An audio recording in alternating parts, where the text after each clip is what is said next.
Hare Krishna. Welcome to our channel, Bhagavad-gita. Here it is, because we have it. Bhagavad-gita as it is. Translation and commentary by His Divine Grace A.C. Bhaktivedanta Swami Prabhupada, and my name is Latika. So we are in the Bhagavad-gita, chapter 11, the universal form, and I will read text 44 today. Shri Guru Shri Juta Padakamalang Tasmat paranamya paranidhaya kayang prasadaye tvam amishamiryam piteva putrasya sakheva sakhyo priya priyayarhasideva shodham. You are the Supreme Lord, to be worshipped by every living being. Thus I fall down to offer you my respectful obeisances and ask you your mercy. As a father tolerates the impudence of his son, or a friend tolerates the impertinence of a friend, or a wife tolerates the familiarity of her partner, please tolerate the wrongs I may have done to you. Purport. Krishna's devotees relate to Krishna in various relationships. One might treat Krishna as a son, or one might treat Krishna as a husband, as a friend, or as a master. Krishna and Arjuna are related in friendship. As the father tolerates, or the husband or master tolerates, so Krishna tolerates. Yes. So Arjuna is apologizing here for acting without sufficient respect to that Supreme Personality of Godhead that just has showed his universal form to Arjuna. But actually it is not a fault. Krishna's pure devotees do not go around in a constant stage of awe and reverence and fear and falling down and bowing down, and not at all. It is a prerequisite to God consciousness to actually understand God's position, but when that pure love develops, it is also forgotten. We hear here very quickly, Prabhupada mentions the various relationships you can have to Krishna. You can have Krishna as your son, or as your husband, or as a friend, or as a master. And we see the descriptions of Krishna's activities in Vrindavan. He has his mother Yashoda. And how does God have a mother? God doesn't have a mother. God is the mother and father of everything. Everything comes from him. But he has that relationship. He has that relationship with each and every one of us. A personal, individual relationship. And Mother Yashoda does not go around during the day and think about how Krishna is God and powerful. She thinks about her son that she loves more than anything in this world, more than anyone.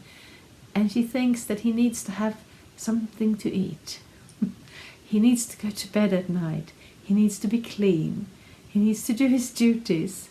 And she wants to see him happy in every way, because that love is stronger than that sense of Krishna being God, and Krishna likes it that way. But we can't jump into that relationship and pretend that we are God's mother and we're telling him what to do. First we have to understand God's position. Arjuna is not at fault here at all. It's just that the situation is a little unusual. He has just seen the universal form. He's still seeing the universal form in front of his own eyes. So he is now evaluating his previous relationship to Krishna in friendship with his new understanding of how Krishna is God. So there is a clash there. But yes, I think I will read one verse more. Text 45. Adrishta purvang hrishitosmi drishtva bhavyena cha pravyatitang manome tadeva me darshaya deva rupang prasida devesha jagan nivasa. Translation. After seeing this universal form, which I have never seen before, I am gladdened, but at the same time my mind is disturbed with fear. Therefore, please bestow your grace upon me and reveal again your form as the personality of Godhead, O Lord of Lords, O abode of the universe. Purport.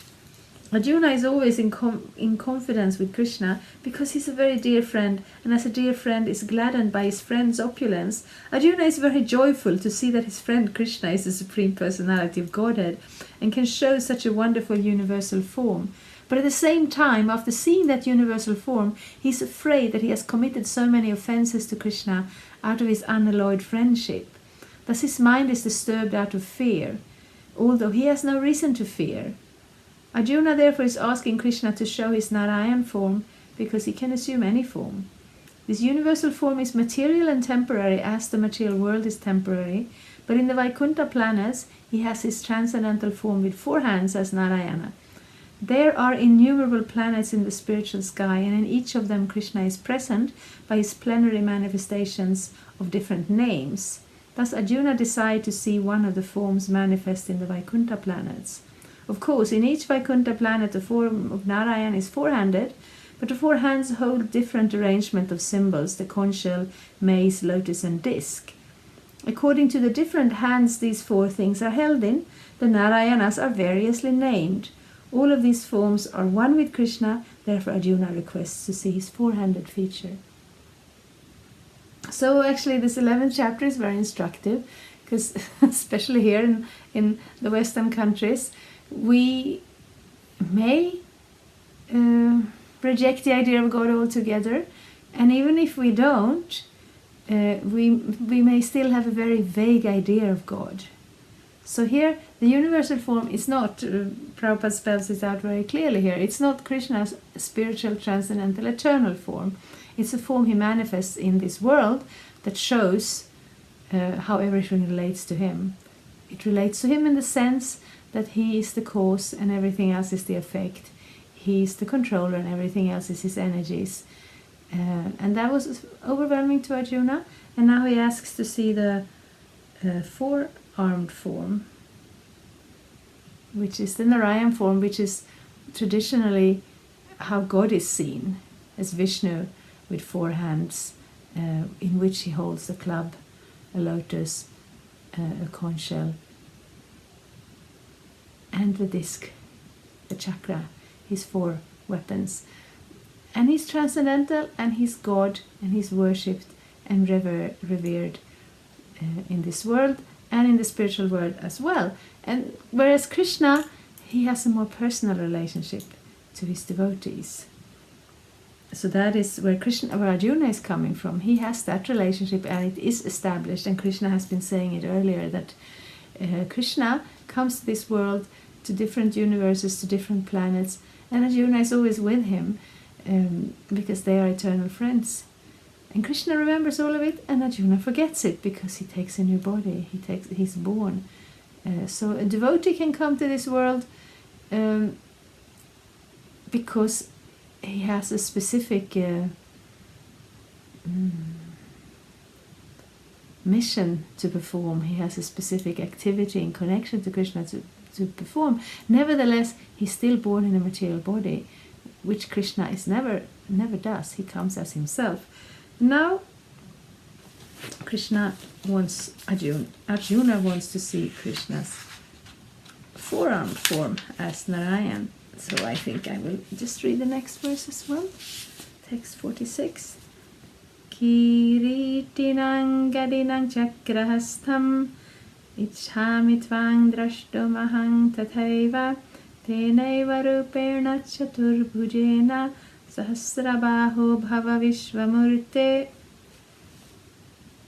O universal form, O 1,000-armed Lord, I wish to see you in your 4-armed form, with helmeted head and with club, wheel, conch and lotus flower in your hands. I long to see you in that form. Purport. In the Brahma Samhita 539 it's stated, Ramadi murtishu kalani amena tishtham. The Lord is eternally situated in hundreds and thousands of forms, and the main forms are those like Rama, Nrsimha, Narayan, etc. There are innumerable forms, but Arjuna knew that Krishna is the original personality of Godhead, assuming his temporary universal form. He is now asking to see the form of Narayan, a spiritual form. This verse establishes without any doubt the statement of the Srimad Bhagavatam that Krishna is the original personality of Godhead, and all other features originate from him. He is not different from his plenary expansions, and he is God in any of his innumerable forms. In all of these forms he is fresh like a young man. That is the constant feature of the Supreme Personality of Godhead. One who knows Krishna becomes free at once from all contamination of the material world.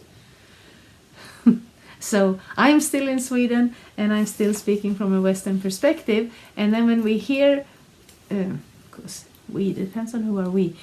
I've been hearing this before, so it's not surprising to me. But in general, when we think of God, if we think of God, here we've heard of a God that is the one God, and there is no question of anything else. And then we look to India, and there's a multitude of gods. There are gods for everything. There are like gods coming out of the woodwork. So many gods. And then we get a little lost in that. We get the idea from India that either there are many gods or everything is one. Now Vaishnavism is different. We are monotheistic. We see there is one God. Krishna is God. Vishnu is God. But then why is there so many of him? It's because he manifests. He has the ability to manifest in many forms. Like right now, we can't really go out and meet the way we used to. So I was invited to something new. I was invited to a Zoom conference, and we were 150 people in there. So you'd have to kind of go from page to page to see everybody's face and everybody's name. And it wasn't possible to focus on everyone. You could have one screen open, and you could maybe, keep an eye on 3 or 5 people, but more than that, we don't have that capacity. Krishna has that capacity. Krishna is a super soul, is sitting in everyone's heart, is fully aware of everything everyone is doing at every moment. But he's not like, I once worked in a prison, and then to enter the prison, you had to go through, I have no idea what you call that in English, but like the front gate was manned by a person who had so many screens in front of him, and he could see whoever was standing outside the door. He could also see whoever was on the inside of the door. And, there were cameras in a few different directions. This wasn't a very big prison, but there were a few cameras. And as a guard, you keep your eye on them if somebody is maybe trying to come from the outside, or, throwing in some contraband or whatever. So you can do that. You can keep track of, 3 or 4 or maybe 10 screens. But not 150. And certainly not sitting in everyone's heart all over the world. And even that, keeping track of those 10 screens, you can't do anything else. You can't also have a party or go to school or put your children to bed, or, Krishna does that. Krishna, of course, puts children. Those were mundane examples, but he has his eternal spiritual abode with his own spiritual eternal activities, and they are not disturbed. He's not disturbed. He's fully there, but he's also in that localized form of Paramatma in everyone's heart. Wherever we go, he's always with us. That's not just songs from the Sunday schools. It's an actual fact. And that form of the supersoul is four-armed Vishnu form. And so many of the Vaikuntha planets are the places for different forms.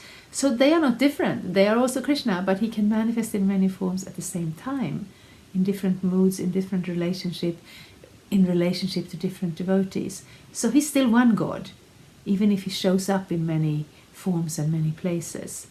And the other many gods, they are not God. They are demigods, and they have a certain position in this universe, in the administration of this universe. So, next time we will read how Krishna responds to this request from his dear devotee. Thank you so much. Hare Krishna. Thank you for watching. We aim for updates every Tuesday and Friday. Please come back. If you have any questions or comments, please leave them down there. We also have some links and information for you. And there is, of course, the subscribe button. Thank you. Hare Krishna. I'm a Hare Krishna, and I approve this message. Subscribe. Hare Krishna, Krishna Krishna, Hare